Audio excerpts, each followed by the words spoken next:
My students call me Lama Linda. I lead a Sangha called Awaken in Toronto. It's a Vajrayana Buddhist Sangha, and it follows in the lineage of Namgyal Rinpoche, and I'm currently a student of Capel, also known as Doug Duncan. I'd like to talk a bit today about this question, why meditate? What's the point of meditation? The ego will always tell you there's so many reasons why there's so many better things to do than meditate. So I'd like to take a little bit of time to think about this question of meditation and what the point of it is.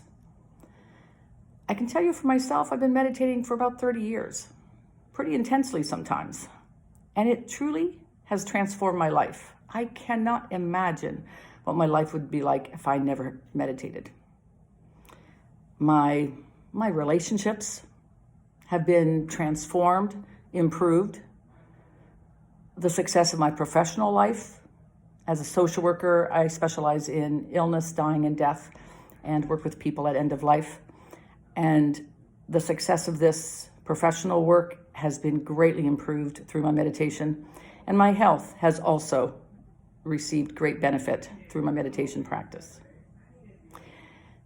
Now, if you do research anywhere online, you'll see there are lots and lots of research studies, lots of evidence for exactly how meditation improves your health, your life.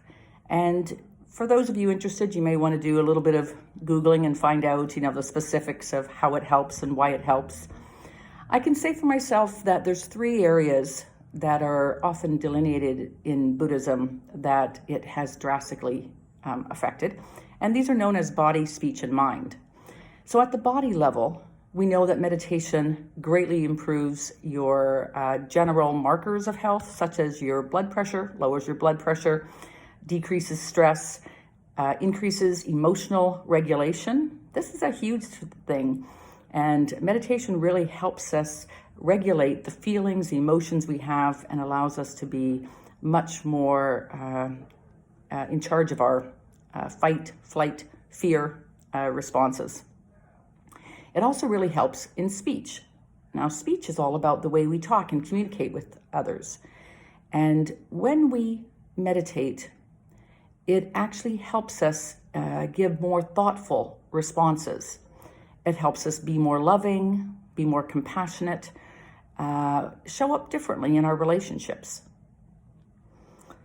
And then the mind is also an area that is greatly helped through meditation, regular daily meditation, and the mind becomes more spacious, more open, more accepting, more tolerant, more non-reactive.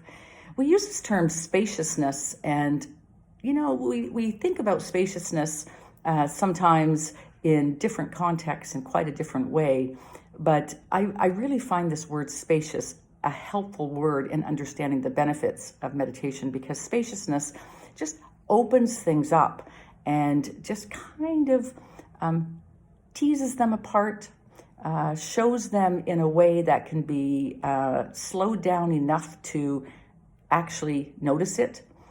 You stand a chance at making a change because there is spaciousness, and the entire awakening process is all about becoming more spacious and more connected at the same time. So you may be asking, okay, if I'm sold on meditation, well, what's next? Like, what do I do then? How do I get started? And truly, the best way to get started is to start with a daily meditation practice. And when I say daily, it's as much as possible. It's the default. It's the thing you do every single day.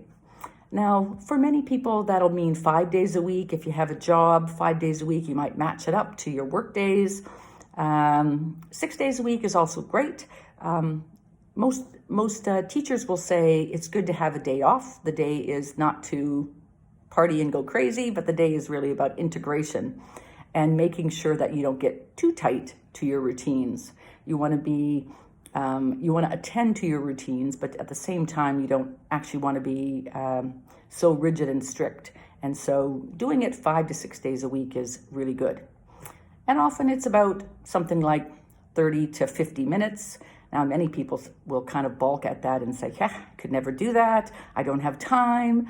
And they may start lower than that. But 20, 30, 50 minutes is a good daily meditation practice. And then add to that daily practice some intense times, some steady times. Often these are in the form of silent meditation retreats. And, meditation is like a little bit like a muscle. It's a muscle of the mind. And it is a muscle of the body as well, but it's in the form of sitting still. But really, it's really helpful to begin in small increments, feel successful, get used to it, and then from there you can lengthen it, you can extend it. And so similar to the daily meditation practice that might start with 5, 10, 20, 30 minutes and then extend, you want to do the same with retreats. And you might start with a weekend first. And after you've done a couple of weekends, you might say, I think I'm ready for a week long. And a week long will feel very different from a weekend. And then from there, you might say, I can do 2 weeks.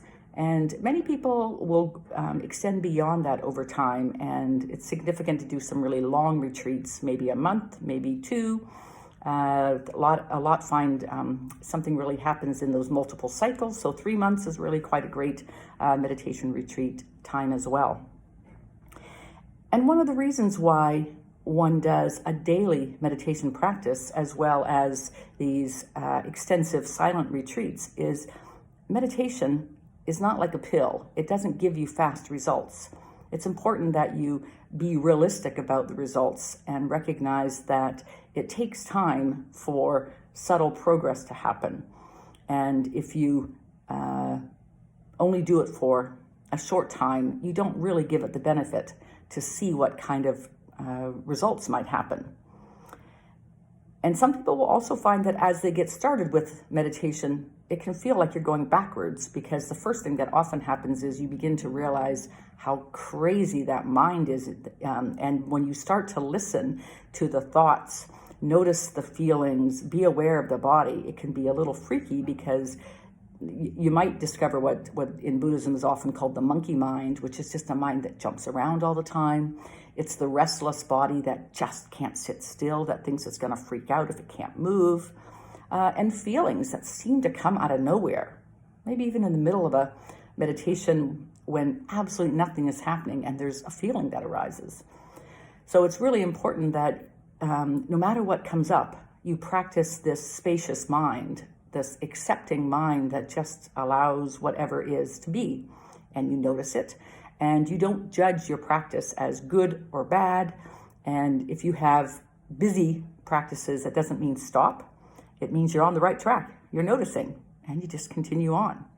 And it is progress to continue meditating and to continue the repetition of a practice long enough to begin to notice that there's changes. And it can be interesting to kind of not have expectations about what those changes might look like.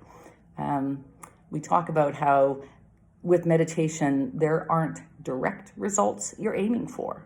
There will be results, and they will be gifted to you, but it's more of a gift. It's more like, oh, I'm noticing this. This is better than it used to be. And by learning to notice that, that's more interesting than trying to push your meditation practice in a certain way with particular results. But more than anything, don't take my word for it. Try it yourself.